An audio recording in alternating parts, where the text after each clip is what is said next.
Deep within the ancient wilderness of Kruger National Park, where towering trees created a verdant canopy that filtered the harsh African sunlight into dappled patterns on the forest floor, a female leopard had established her den in a secure cave that provided ideal protection for her three precious cubs. The protective sanctuary she had chosen represented the culmination of her maternal instincts and years of experience, navigating the dangers that constantly threatened vulnerable young predators in this unforgiving environment, where survival depended entirely on careful planning and constant vigilance against the numerous threats that lurked throughout the dense vegetation. During the peaceful moments when the sun warmed the clearing near their hidden refuge, the three cubs would engage in playful activities that served the dual purpose of entertainment and education, as their natural behaviors gradually developed the coordination and instincts that would eventually enable them to become successful hunters in their own right. Their mother maintained careful oversight of these activities,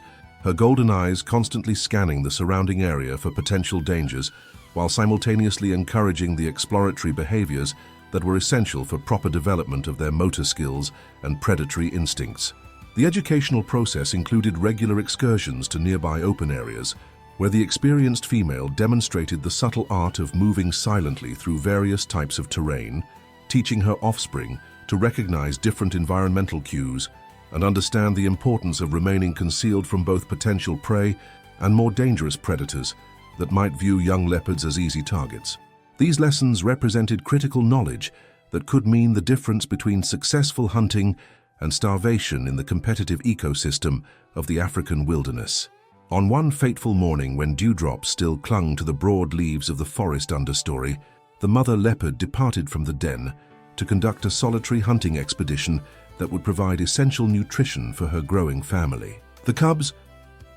left to their own devices but presumably safe within the familiar territory surrounding their den, continued their playful pursuits by chasing the colorful butterflies that fluttered through the sun-dappled clearing, unaware that their carefree activities were about to lead to an adventure that would test both their survival instincts and their mother's ability to locate lost offspring. The youngest of the three cubs, whose natural curiosity exceeded even the typical inquisitiveness of its species, suddenly spotted a gray rabbit foraging at the forest's edge, its movements creating an irresistible attraction for a young predator whose hunting instincts were beginning to assert themselves despite its lack of actual experience in pursuing living prey. Without consideration for the potential consequences of leaving familiar territory, the excited cub launched itself in pursuit of this tantalizing target, its small legs carrying it rapidly through the complex landscape of fallen logs, thorny vegetation, and ancient tree stumps that characterize this section of the primeval forest. The rabbit's superior knowledge of the terrain and well-developed escape instincts allowed it to navigate the dense undergrowth with an agility that far exceeded the cub's capabilities, leading the young predator on an extended chase that gradually carried them both far from the safety of the den area. The distinctive scent trail left by the fleeing prey created a compelling pathway that the cub followed with single-minded determination, completely unaware that its exciting pursuit was carrying it deeper into unfamiliar territory where it would be unable to find its way back to the protective presence of its mother and siblings. When exhaustion finally forced the young leopard to halt its futile chase, the sobering realization of its predicament struck with devastating clarity as it discovered that both its intended prey and any familiar landmarks had vanished entirely, leaving it alone and vulnerable in a section of forest that offered no recognizable reference points to guide a return journey. The ominous sounds of circling birds of prey overhead served as an additional reminder of the numerous dangers that threatened solitary young animals, adding urgency to its need to find shelter and safety before nightfall brought even greater perils. Hours of increasingly desperate wandering through the maze of forest paths eventually led the lost cub to detect an appetizing aroma that cut through the complex mixture of natural scents that characterized the woodland environment. The source of this promising smell proved to be a modest wooden structure that served as a temporary shelter for park rangers conducting extended patrols in remote sections of the reserve, its location near the peaceful Sabi stream providing both scenic beauty and practical access to fresh water for the facility's human occupants. The sounds of human activity emanating from the building, including the crackling of a wood-burning stove and occasional conversation, created an atmosphere that the curious cub found more intriguing than threatening, perhaps due to its youth and lack of experience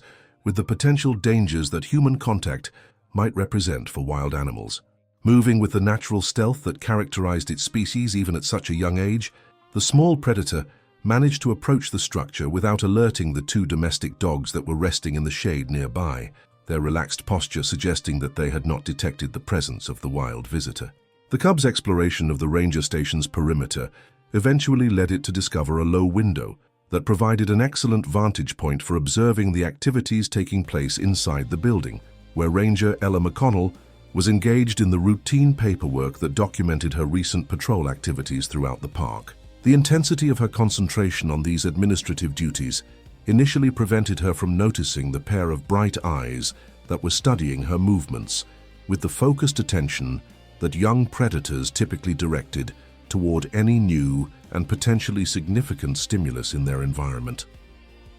The moment of mutual discovery between human and wild animal created a scene charged with tension and uncertainty, as Ella's professional training immediately activated her awareness that the presence of a young leopard almost certainly indicated that its mother was somewhere in the vicinity, potentially creating a dangerous situation that required careful handling to avoid triggering aggressive maternal protective behaviors. Her deliberate movements to reach the radio communication equipment reflected years of experience in wildlife management situations where hasty actions could escalate minor encounters into life-threatening emergencies. The arrival of additional ranger personnel equipped with specialized capture equipment transformed the situation from one of passive observation to active intervention, as the team recognized that a young leopard separated from its family faced almost certain death if left to fend for itself in the challenging environment of the African wilderness. The careful approach they employed reflected their understanding that success in wildlife rescue operations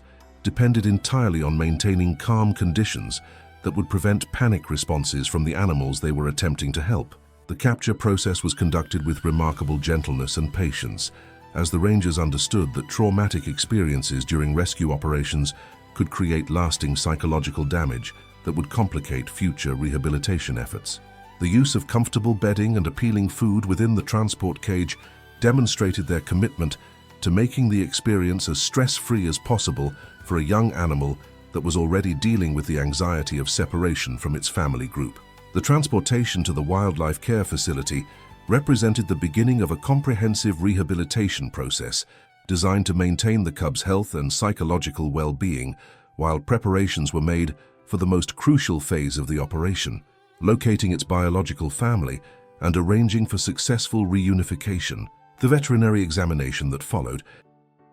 confirmed that the young animal had suffered no physical injuries during its adventure, but showed signs of mild dehydration and exhaustion that required immediate attention through proper nutrition and hydration. The planning process for locating the cub's family involved careful analysis of recent leopard sightings throughout the region, combined with systematic searches of areas where adult females with young offspring were most likely to establish territory. The rangers understood that success would depend not only on finding adult leopards, but on correctly identifying the specific individuals that represented this particular cub's biological parents, a task that required both experience and intuition to accomplish successfully. The first attempt at reunification involved approaching a pair of adult leopards that had been observed in the general area where the cub was discovered, but the negative reaction of these animals immediately confirmed that they were not the missing youngster's parents. Their aggressive posturing and obvious distress at the presence of an unfamiliar juvenile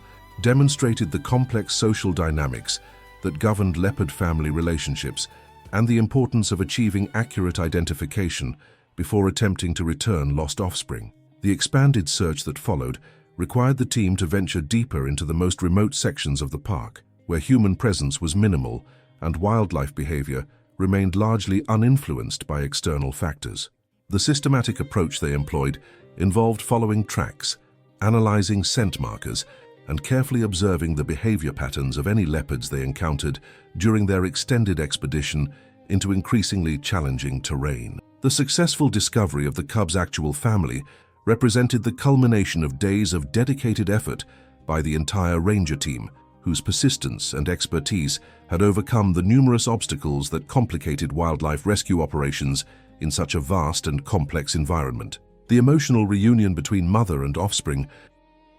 provided dramatic confirmation that their efforts had achieved the ultimate goal of any wildlife conservation program, returning animals to their natural habitat where they could resume their normal life patterns without ongoing human intervention. The moment when the cub raced toward its mother and siblings created a scene of such profound emotional impact that it reminded all observers why wildlife conservation work remained one of the most rewarding career paths available to individuals committed to protecting the natural world. The careful documentation of this successful reunification would serve as both inspiration and instruction for future rescue operations, while contributing to the growing body of knowledge about effective techniques for managing human-wildlife interactions in protected areas. As Ella and her colleagues prepared to depart from the reunion site, they carried with them the deep satisfaction that comes from knowing their professional skills and personal dedication had made a meaningful difference in preserving the complex family structures that were essential for the long-term survival of leopard populations throughout Kruger National Park. The memory of this successful rescue would remain a defining moment in their careers, while serving as proof that individual conservation efforts could have lasting positive impacts on the preservation of Africa's magnificent wildlife heritage.